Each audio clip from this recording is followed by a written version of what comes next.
Штип се сеќава на двајцата своји сограѓани кои на денешен ден животите ги загубија во конфликтот во 2001. Денес навршуваат 16 години од трагичната смрт на Димитар Двојаковски и Владо Петров, убиени кај кумановското село Ваксинце. Во заседа кај кумановското село Ваксинце животот го загубија двајца наши штипјани кои што беа на браникот на татковината. Димитар Двојаковски, кој што е роден на 22 април 1972 година во Нова Горица во Словенија, иако роден во Словенија животот го даде за Македонија, и Владко Петров од Чардаклја, кој што беше роден на 23 јули 1977 година.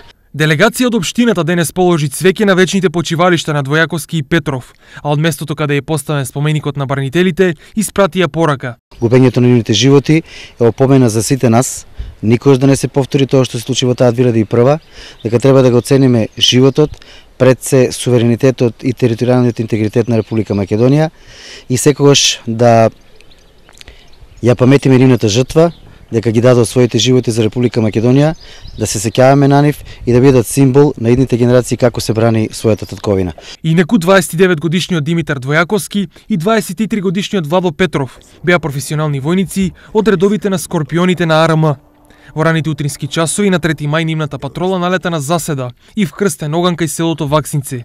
Двојаковски и Петров загинаа, а нивниот колега војникот Горан Митерски од Пехчево беше киднапиран.